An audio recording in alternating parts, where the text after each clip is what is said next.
सबको नमस्कार, आदाब, सत श्री अकाल। बहुत देर के बाद मैं दिल्ली के मीडिया के साथ मिल रहा हूं। जब से मैंने पॉलिटिक्स छोड़ी उसके बाद मीडिया से भी थोड़ी दूरी रही, मगर ये जो मुद्दा है, ये 1984 का सिख कत्लेआम, ये मुद्दा जिसके ऊपर मैं लगातार 1984 नवंबर से ही मैंने रिलीफ कैंप से शुरू किया और 1984 दिसंबर में पहला केस मैंने हाई कोर्ट में फाइल किया और तब से लगातार मैं इस इशू के साथ, इस मुद्दे के साथ जुड़ा हुआ हूं। और जो हमारी जितनी भी लड़ाई रही है, ये जो सिविल सोसाइटी के साथ मिलकर रही है, जितनी लड़ाई शुरू में ये जो लीगल बैटल हुई थी, वो एक सिटीजन जस्टिस कमेटी बनी थी जो इंडिया के हुज हू, जिसके प्रेसिडेंट थे chief justice of India, former chief justice of India justice SN. Sikri और सोली सराफ जी, जस्टिस तारकुंडे, रजनी कुथाड़ी, कुलदीप नैयर जैसे लोग उसके मेंबर थे। क्योंकि इन सब का ये सोचना था कि ये मुद्दा सिर्फ सिखों का नहीं है, देश के नागरिक मारे गए हैं और देश के नागरिक मारे हैं तो ये हर देशवासी की ये ड्यूटी बनती है कि इतनी बड़ी डेमोक्रेसी में ऐसा ये मैसेकर, ऐसा जीनोसाइड कैसे हो गया। तो ये लड़ाई लड़ी गई इसलिए कि इस देश में आगे से कभी ऐसा ना हो और जो देश का कानून है वो देश के कानून के मुताबिक दोषियों को सजा मिले, और ये साबित करने के लिए कि इस देश में कानून से ऊपर कोई नहीं, चाहे वो कितना भी ताकतवर हो।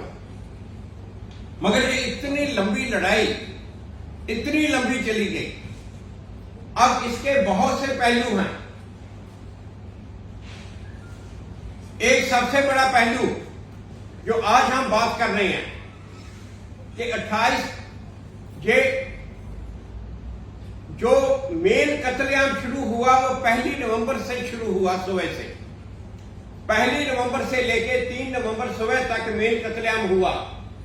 ये 48 घंटे, इन 48 घंटे में 2880 मिनट हैं और इन 2880 मिनट में दिल्ली में, मैं बाहर की बात नहीं कर रहा, दिल्ली में हर एक मिनट में एक सिख को दिल्ली की सड़कों पे शरेआम मारा गया। हर एक मिनट में एक सिख। सरकारी आंकड़ों के मुताबिक 2733 सिखों को दिल्ली में मारा, जबकि हमारी जो लिस्ट थी जो हमने मिश्रा कमीशन को 1985 में दी थी, उसके मुताबिक 3800 सिखों को दिल्ली में मारा। मगर अगर आप सरकारी आंकड़े भी ले लो तो दिल्ली की सड़कों पे हर एक मिनट में एक सिख को मारा। और इस तरह से ये प्लानिंग की गई, इस तरह से प्लानिंग की गई कि इतना बड़ा कत्लेआम। दिल्ली एक बहुत ही शांतमय शहर है, ये कोलकाता और मुंबई की तरह जहां एकदम लोग भड़कते नहीं हैं। मगर ऐसे शांत शहर में किस तरह से ये प्लानिंग की गई, कैसे कैसे इसको किया, आज हम इसकी बात करेंगे कि ये किस तरह से किया गया। आज मैं कुछ ऐसे नुक्ते आपके सामने रख रहा हूं जो ये दर्शाएंगे, दिखाएंगे कि जिस तरह से ये कत्लेआम हुआ, जीनोसाइड हुआ, वो प्लानिंग ओवरनाइट हो ही नहीं सकती थी। जैसे ये किया 31 को सुबह इंदिरा गांधी को के गोली लगी, 31 जो 1 नवंबर सुबह ये कत्लेआम शुरू हुआ और ये 31 रात को ये प्लान हो ही नहीं सकता था, इतना बड़ा ऑपरेशन जिस तरह से हुआ। और जितने बहुत से ऐसे छोटे छोटे एविडेंस, छोटे छोटे फैक्ट हैं जो सारे के सारे पॉइंट करते हैं कि ये जो कत्लेआम की प्लानिंग थी, ये इंदिरा गांधी की गोली लगने से पहले की बनी हुई। मतलब कि ये कत्लेआम की प्लानिंग इंदिरा गांधी के लाइफ टाइम में की हुई थी और इंदिरा गांधी की असैसिनेशन के बाद उसको एग्जीक्यूट किया गया, उसको अमल में लाया गया। तो ये जो नुक्ते हैं, आज मैं आपके साथ ये सारे नुक्ते साझे करने वाला हूं। ये जो पहले तो एक KR मलकानी MP होते थे, उन्होंने आके नानावती कमीशन के आगे साल 2000 में अपना बयान दिया था। वो कहते 1984 के मिडल में, कहीं जुलाई अगस्त में, कहते मैं उस टाइम KL कौर थे, security adviser to Mrs Gandhi, जो पहले रॉ के चीफ थे। वो कहते मैं उनको मिला, उनकी बातों से मुझे ये लगा कि गवर्नमेंट की कोई कॉन्टिजेंसी प्लान है कि अगर सिखों ने कुछ किया तो जहां पे दिल्ली में कत्लेआम होगा। उनको कहा कि मुझे ये लगा, और उन्होंने कहा जब 1 नवंबर को ये हुआ तो मेरा शक ये दूर हो गया, ये प्लान ये कंफर्म हो गया कि ये प्लान पहले से बनी हुई थी। अब मैं बताऊंगा ये प्लान पहले से बनी थी, किस तरह से, कैसे बनी हुई थी। अब एक और रॉ के रिटायर्ड ऑफिसर ने अभी रिसेंटली जो अपनी बुक में कहा है, उसके हम बाद में जाएंगे। सबसे पहले आप इस प्लानिंग को देखो। जब 31 अक्टूबर को मिसेस गांधी के गोली लगी और ये डिक्लेयर हो गया कि उनकी मौत हो गई, उस वक्त जो देश के राष्ट्रपति थे वो देश के बाहर थे। अब देखो, दिल्ली में सबसे पहला अटैक किस पे होता है? देश के राष्ट्रपति ज्ञानी जैल सिंह थे। उस वक्त देश के राष्ट्रपति ज्ञानी जैल सिंह थे और वो सिख थे। पहला सिख जिसके ऊपर अटैक हुआ दिल्ली में, वो देश के राष्ट्रपति थे। राष्ट्रपति को वापस बुलाया गया। राष्ट्रपति शाम को 4 बजे के करीब वो आके एयरपोर्ट पे लैंड किए और वहां से जो उनका कैवलकेड था, उनका काफिला, वो सीधा एम्स जा रहा था, all India institute of medical sciences. AIIMS में वहां पे मिसेस गांधी की बॉडी रखी हुई थी। जब वो एम्स पहुंचने के थोड़ी देर पहले कुछ लोगों ने, कहते 30-40 से ज्यादा नहीं थे, कुछ लोगों ने राष्ट्रपति के काफिले के ऊपर हमला किया। अब ये बात देखो, वो लोग वहां पे मौजूद थे, राष्ट्रपति का इंतजार कर रहे थे। उन्होंने पहले किसी और सिख के ऊपर हमला नहीं किया। हमारे पास एनफ एविडेंस है कि जो वहां पे भीड़ उस टाइम इकट्ठी थी ऑल इंडिया इंस्टीट्यूट के बाहर, उनमें बहुत से सिख भी थे, क्योंकि दिल्ली के बहुत से कांग्रेसी थे। उनमें एक कांग्रेस लीडर जगजीत सिंह था, उसका बयान हमारे पास है।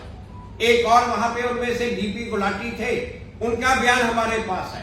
एक कुलदीप सिंह मकानी है, उनका बयान हमारे पास है, जो उन्होंने मिश्रा कमीशन को 1985 में दिया था। और उन्होंने कहा था कि जो वहां पे लोग मौजूद थे एम्स के बाहर, उनमें बहुत से सिख थे, मगर वो भी सारे, क्योंकि वो इंदिरा गांधी के फॉलोअर थे, सब अफसोस कर रहे थे वहां पे। और उन सिखों को किसी ने कुछ नहीं कहा। जो सिख सड़कों पे भी जा रहे थे, 4:30 बजे तक किसी को कुछ नहीं कहा गया। एक भी इंसिडेंट दिल्ली में किसी सिख के ऊपर अटैक का 4:30 तक नहीं आया। 4:30 बजे पहला अटैक जो दिल्ली में किसी सिख के ऊपर हुआ है, वो ज्ञानी जैल सिंह के ऊपर। जब ज्ञानी जैल सिंह के काफिले को इन्होंने अटैक किया तो उसके गाड़ी के शीशे तोड़ दिए, राष्ट्रपति की गाड़ी के शीशे तोड़ दिए। ये फोटो मैं आपको दिखाता हूं, ये है राष्ट्रपति की गाड़ी। उसके बाद ये गाड़ी जब एम्स पहुंची तो ये फोटो आपको दे दी जाएगी। इसके ये देखो, इसके ये पीछे वाला शीशा ये टूटा हुआ, ये साइड वाला टूटा हुआ, ये एम्स में गाड़ी खड़ी है। आपको ये फोटो की प्रिंट अभी मुहैया करा दिए जाएंगे, दे दिए जाएंगे। इसके राष्ट्रपति के पीछे उनके प्रेस सेक्रेटरी की गाड़ी थी, तो लोचन सिंह गोवी भी हैं। तो लोचन सिंह ने बताया कि एक मिशन में बयान भी दिया कि उसकी गाड़ी में जलती मसाले फेंकने की कोशिश की गई, मगर उसका ड्राइवर तेज था, वो गाड़ी को घुमा के पीछे से वो प्रेसिडेंट हाउस गाड़ी को ले गया, इससे ऐसे बचे। मगर जो पहला सिख दिल्ली में जिसको चोट लगी, जिसको इंजर किया गया, वो था प्रेसिडेंट का बॉडीगार्ड जो उसको एस्कॉर्ट कर रहा था। ये फोटो है एम्स में, ये खड़ा है जब राष्ट्रपति एम्स में पहुंचा। इसकी कॉपी भी आपको दे दी जाए। ये जो पहला सिख जो इंजर हुआ, वो राष्ट्रपति का ये बॉडीगार्ड जो उसको एस्कॉर्ट कर रहा था, जो पायलट में था, ये था। इसका क्लोजअप, ये फोटो, ये भी आपको अभी इसके प्रिंट आउट आपको दे दिए जाए। और ये इतना कुछ होने के बावजूद इसकी कोई एफआईआर नहीं है। पुलिस वहां बड़ी गिनती में मौजूद थी, पुलिस ने कोई एक्शन नहीं लिया, बिल्कुल कोई एक्शन पुलिस ने नहीं लिया। और पुलिस वहां पे साइलेंट स्पेक्टेटर रही। अब राष्ट्रपति के ऊपर हमला हो रहा है, पुलिस किसी को रोकनी नहीं, तो एक बहुत बड़ा मैसेज जा रहा है कि किसी सिख को छोड़ना नहीं। इस बात से उन्होंने एक बहुत बड़ा मैसेज भेजा राष्ट्रपति को। राष्ट्रपति को डराया गया, क्योंकि पहले हमारे यहां परंपरा थी कि अगर ऑफिस में किसी प्राइम मिनिस्टर की डेथ होती है तो जो सीनियर मोस्ट मंत्री है उसको इमीडिएटली इंटरम प्राइम मिनिस्टर की ओथ दी जाए, इमीडिएटली। 2 बार ये पहले हो चुका। जवाहरलाल नेहरू की जब मृत्यु हुई 1964 में, तो इमीडिएटली सीनियर मोस्ट मंत्री थे गुलजारीलाल नंदा, उनको ओथ दी गई। उसके बाद कांग्रेस के एमपी इकट्ठे हुए, कांग्रेस के उन्होंने अपना लीडर इलेक्ट किया लाल बहादुर शास्त्री को, तो लाल बहादुर शास्त्री को उसके बाद प्राइम मिनिस्टर की ओथ दी गई। इसी तरह 1966 में जब लाल बहादुर शास्त्री की डेथ हुई, तब भी जो सीनियर मोस्ट मंत्री थे उसको ओथ दी गई। और उसके बाद एमपीज, कांग्रेस के एमपीज ने इंदिरा गांधी को इलेक्ट किया, तो इंदिरा गांधी बाद में प्रधानमंत्री। मगर इस बार राष्ट्रपति को डराया गया राजीव गांधी को प्रधानमंत्री बनाने के लिए, और जो पहले परंपरा थी वो परंपरा ना फॉलो करने के लिए। राजीव गांधी कैबिनेट में भी नहीं थे, और राजीव गांधी को, ये गांधी फैमिली की प्लान थी इनको प्रधानमंत्री बनाया जाए। तो राष्ट्रपति के ऊपर अटैक राष्ट्रपति को डराने के लिए था कि राजीव गांधी को प्रधानमंत्री बनाओ, नहीं तो देखो ये ऐसे करेंगे, ऐसे हमें करेंगे। अगर आपके ऊपर अटैक कर सकते हैं तो बाकी सिखों का हम क्या हाल करें। राजीव गांधी को प्रधानमंत्री की ओथ दी, उसी शाम को दी। और उस वक्त तक बहुत ही थोड़े से इंसिडेंट दिल्ली में हुए, बहुत थोड़े। पहला इंसिडेंट जो हुआ दिल्ली में, वो तकरीबन 5:15 बजे एक मोटरसाइकिल को आईएनए में जलाया। उसके बाद बसों के में से सिखों को निकालना शुरू कर दिया। उसके बाद यही एम से ही 3 मॉब निकले, वो हमारे पास पूरा रिकॉर्ड है उस दिन का। 3 मॉब एम्स में से निकले, एक सफदरजंग निकले की तरफ गया, एक पृथ्वीराज रोड की तरफ आया, और तीसरा mob defence colony, south extension, Khan market की तरफ गया। सिर्फ यही मॉब थी शाम तक। रात को जाके उसके बाद अगर दिल्ली में और कहीं हिंसा नहीं हुई, जाके शाम को सब्जी मंडी में जाके 8 बजे के करीब थोड़ी सी हुई है, वरना वो दिल्ली में कहीं पे कौन नहीं थी। ये 31 रात को पूरी प्लान के मुताबिक जगह जगह पे इन्होंने उस प्लान के मुताबिक इंस्ट्रक्शन भेजी। उस प्लान के मुताबिक इन्होंने जो मटेरियल था दिल्ली की सभी कॉलोनीज में मटेरियल भेजा, पूरी की पूरी प्लानिंग करके बताई गई। और 1 नवंबर को सुबह जितने भी मॉब हर कॉलोनी में दिल्ली में मॉब चल रहे थे, 1 नवंबर को सुबह जो मॉब थे उनके पास सिखों के घरों की लिस्ट है। अब सिखों के घरों की लिस्ट ओवरनाइट बनाना या 1-2 दिन में बनाना पॉसिबल नहीं है, क्योंकि सिंह नाम कहते हैं वोटर लिस्ट में सिंह नाम राजपूतों का भी होता है और जाटों का भी होता है। मगर किसी भी सिंह नाम के राजपूत या जाट के घर पे हमला नहीं किया, सिर्फ और सिर्फ सिखों के घरों पे हमला किया। और वो ये जो लिस्टें हैं ये पहले तैयार करके रखी हुई थी। ये लिस्टें 1, 2, 3 दिन में नहीं बन सकती। ये लिस्टें पहले तैयार करके रखी हुई थी और इनको मॉब को सुबह सुबह पहुंचा दिया गया। और इवन यहां तक डॉक्टर मनमोहन सिंह के घर पे शोक विहार 1 नवंबर सुबह मॉब ने जाके हमला किया और उनके पास भी सिखों के घरों की लिस्ट थी। वो तो डॉक्टर मनमोहन सिंह उस टाइम मुंबई में थे, इसलिए ये बच गए। इनका दामाद जो हिंदू है वो घर के बाहर खड़ा हो गया, उसने कहा ये तो घर मेरा है, मगर उन्होंने कहा लिस्ट में तो सिखों का है। ये डॉक्टर मनमोहन सिंह की बेटी ने अपनी किताब में भी लिखा है और टीवी इंटरव्यू में भी ये बातें डॉक्टर मनमोहन सिंह की बेटी ने लिखी। ये लिस्टें जो सिखों के घरों की एक बहुत बड़ी इंडिकेशन है जो दिखाती है कि ये प्लान 31 अक्टूबर से पहले।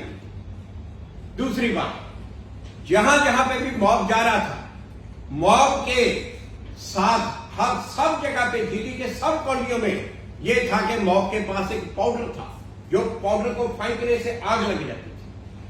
और उस पाउडर को और पाउडर जो लोग वो पाउडर फेंक रहे थे, लगा रहे थे, वो भी लोग एक्सपर्ट थे।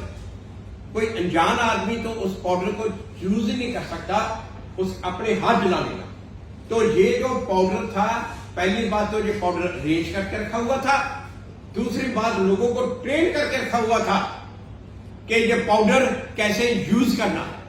तो ये और दूसरा बहुत बड़ी इंडिकेशन है, बहुत बड़ा ये एक तरह का एविडेंस है जो दिखाता है कि ये 31 अक्टूबर के पहले की प्लान थी, ये 1-2 दिन में बनी हुई प्लान नहीं थी। तीसरी बात, जहां जहां पे भी मॉब गया, जितनी कॉलोनी में मॉब गया, तो उन्होंने किसी सिख को पहले हमला नहीं किया। आमतौर पे जब मॉब जाता है तो किसी आइसोलेटेड सिख को, 1 को, 2 को देख के, जहां पे भी कहीं पे हो, आप नॉर्मली देखो हिंसा होती है, 1 को देखा, 2 को देखा, इकट्ठे उनको हमला करने लगे, या एक अकेले घर पे हमला करने लगे। मगर नहीं, सारी दिल्ली में हर कॉलोनी में पैटर्न फॉलो किया गया। सबसे पहला हमला गुरुद्वारे पे। अब जो आम लोग इकट्ठे हुए, गुरुद्वारे में जाने से डरेंगे, गुरुद्वारे में जाने से डरेंगे कि गुरुद्वारे में सिख मौजूद है, कृपाने हैं, उनके पास क्या है। सबसे पहले कोई गुरुद्वारे जाने का हौसला नहीं करेगा। मगर हर मॉब के साथ पुलिस थी, पुलिस साथ उनके सब जगह पे पहले गुरुद्वारे पे अटैक हुआ, क्योंकि सिख इकट्ठे ना हो गए। सब जगह पे पहले सारी दिल्ली में गुरुद्वारे के ऊपर अटैक हुआ, जो एक प्लानिंग के मुताबिक पूरी सोची समझी साजिश के तहत ही हुआ।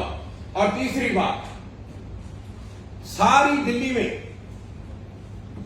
अलग-अलग पुलिस स्टेशन में 1 नवंबर को सुबह जो FIR रजिस्टर की गई। अब FIR जो कल्याणपुरी में हो रही है, जो सुल्तानपुरी में हो रही है, जो दिल्ली कैंट में हो रही है, सब FIR की सिमिलर वर्डिंग है, जो पहले से ही डिसाइड किया हुआ था किस तरह की करनी है, कि कैसे करना है, ताकि ये जो कत्लेआम करने वाले लोग हैं उनको कैसे बचाया जाए। क्योंकि FIR क्रिमिनल लॉ में बेसिक चीज होती है, इन लोगों को कत्लेआम करने वालों को कैसे बचाया जाए, पहले से ही वो इंडिकेशन थी। सारी दिल्ली में सिमिलर FIR, ये पहले से प्लानिंग थी। आगे वाली बात, पुलिस कंट्रोल रूम और फायर ब्रिगेड 31 अक्टूबर को सिखों की जो कॉल्स थी, कंप्लेंट थी कि सिखों के ऊपर अटैक हो रहा था, उसको रिकॉर्ड कर रही थी। हमने जो इंफॉर्मेशन ली है कि दिल्ली में सिर्फ 3 मॉब थे, यही मॉब 3 डायरेक्शन को गया, वो फायर ब्रिगेड के रिकॉर्ड से ली थी। जहां चौथा मॉब दिल्ली में वो था, वो सब्जी मंडी, ये फायर ब्रिगेड के रिकॉर्ड से हमें पूरी की पूरी मूवमेंट जहां की मिलती। मगर 1 नवंबर के बाद फायर ब्रिगेड का रिकॉर्ड खाली। जो सिखों के ऊपर अटैक की खबरें पुलिस कंट्रोल रूम में नोटिस थी, ये 31 अक्टूबर को जो ये अटैक हुए, इसी मॉब ने ये एम्स के आसपास किए, वहां थे। और 1 नवंबर के बाद कंट्रोल रूम का रिकॉर्ड खाली, कहीं पे भी किसी सिख के ऊपर अटैक की रिपोर्ट लॉन्च नहीं। अगर ये हिंसा की रिकॉर्ड कहीं पर रिपोर्ट लॉज है, वो पुलिस कंट्रोल रूम ने लॉज की। अगर किसी ने कहा कि यहां पे सिख अपने घर में बैठा अपने आप को डिफेंड कर,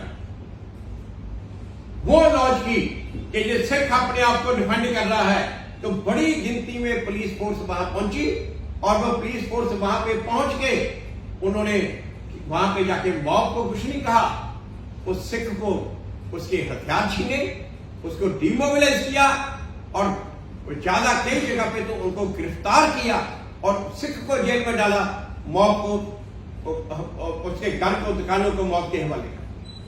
ये सारी दिल्ली में ये इस तरीके से हुआ। आगे वाली बात, सभी दिल्ली में सभी जगह पे ये एविडेंस आया है, एफिडेविट लोगों के आए हैं कि जो मॉब के पास रॉड्स थे सभी इस साइज के, सिमिलर साइज रॉड सारी दिल्ली में मॉब के पास थी। और जो एक रिनोन जर्नलिस्ट, ट्विटर जर्नलिस्ट है मधु किश्वर, उन्होंने अपना एफिडेविट कमिश्नर को दिया कि मैंने खुद देखा ट्रक में रॉड्स मॉब को बांटी जा रही, एक ही साइज की रॉड सारी। अब ये जो सब चीजें हैं ये साफ ये शो करती है कि ये जो प्लान थी ये एक रात में या कुछ घंटों में 20-22 घंटों में नहीं बनी और बन ही नहीं सकती। ये जो प्लान है पहले थे, पहले का मतलब मिसेस गांधी के लाइफ टाइम पे भी बनी हुई थी। और अब एविडेंस क्या शो कर रहा है, जैसे के.आर. मरकानी जी ने कहा कि प्राइम मिनिस्टर ऑफिस का सिक्योरिटी एडवाइजर से उनको ये इंप्रेशन मिला कि इनके पास कोई प्लान है। उसके बाद अब एक और एविडेंस जो आया, एक रॉ के सीनियर अफसर ने अब रिटायर होने के बाद अपनी किताब लिखी, उसने अपनी केबीएस सिद्धू, जीवीएस सिद्धू हैं, उन्होंने अपनी किताब लिखी है। उन्होंने अपनी किताब में लिखा कि उन्होंने जाके, ये जून जुलाई 1983 की बात है, उन्होंने जाके अपने रॉ के डायरेक्टर थे उस टाइम गैरी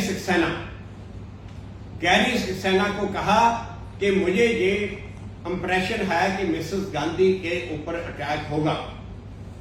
तो गैरी सक्सेना ने उसे कहा अगर मिसेस गांधी के ऊपर अटैक हुआ तो दिल्ली में सिखों का कत्लेआम होगा। अब ये बहुत बड़ी बात है, दिल्ली में सिखों का कत्लेआम होगा और ये कत्लेआम की प्लानिंग दिल्ली में ही थी।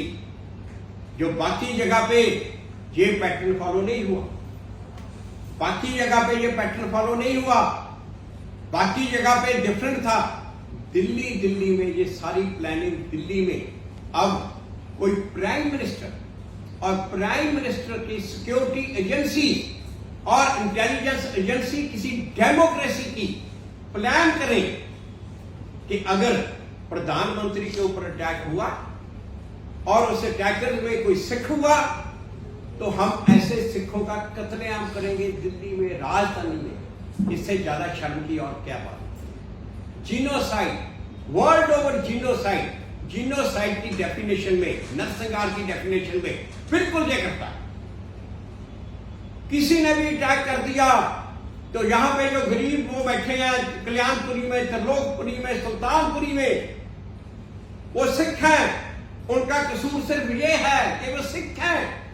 उनका हजारों का कत्लेआम किया है, हजारों का कत्लेआम। ये प्लान प्राइम मिनिस्टर खुद कर रहा है, खुद कर रहे प्राइम मिनिस्टर। इससे ज्यादा शर्म की और बात कोई नहीं हो सकती। मैंने ये प्रधानमंत्री जी को चिट्ठी लिखी है और प्रधानमंत्री जी को चिट्ठी में ये सब कुछ लिखा है, यही बातें मैं जो आपको बता रहा हूं। और उसमें मैंने प्रधानमंत्री जी को यह भी लिखा है कि अब 38 साल हो गए, जो ये ऑफिशियल रिकॉर्ड इंटेलिजेंस एजेंसी के हैं उनको आप अब उनको सीक्रेट रखने की कोई जरूरत नहीं। इसके रिगार्डिंग जो रिकॉर्ड है उनको पब्लिक कर सकते हो, नहीं तो आप खुद देख के इसको एग्जामिन कर सकते हो कि ये कैसे किस तरह से ये सारी प्लानिंग की है। दूसरी बात, प्रधानमंत्री जी को मैंने कहा है कि दुनिया में एक ट्रुथ कमीशन का कॉन्सेप्ट है। एक ट्रुथ कमीशन बनाया जाए। ये बहुत पहले 1980-82 में इससे शुरू हुआ। साउथ अफ्रीका में 1994-95 में पॉइंट हुआ।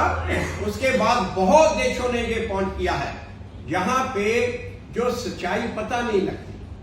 कोई इस तरह से बड़े क्राइम होते हैं और उसकी सच्चाई पता नहीं लगती, तो वो देश ट्रुथ कमीशन बनाता है सच्चाई जानने के लिए।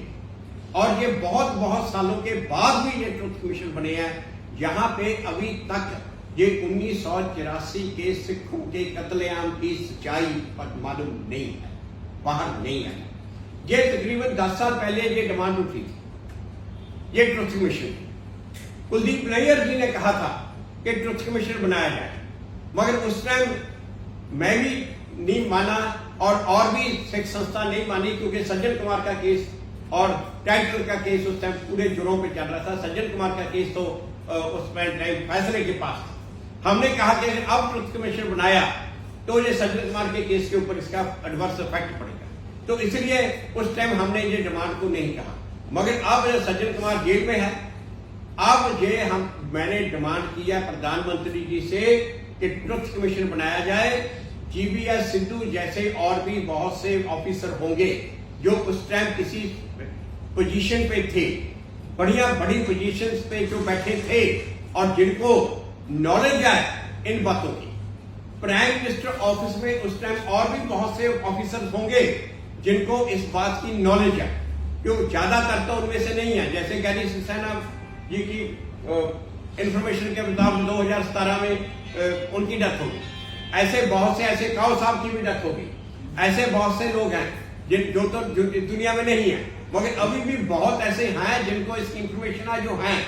इसलिए ये जल्द से जल्द ये ट्रुथ कमीशन बनाया जाए और ट्रुथ कमीशन इसकी सच्चाई तक पहुंचे कि ये कैसे हुआ।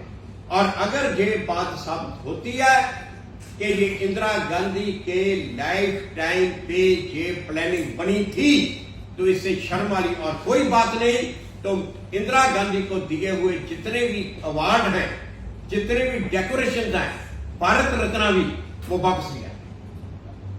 ये डिमांड है। ये लेटर की कॉपी और ये तीनों फोटोग्राफ्स, ये इसकी कॉपी अभी आपको हम ये दे देंगे, सबको दे दी जाएगी। किसी का क्वेश्चन?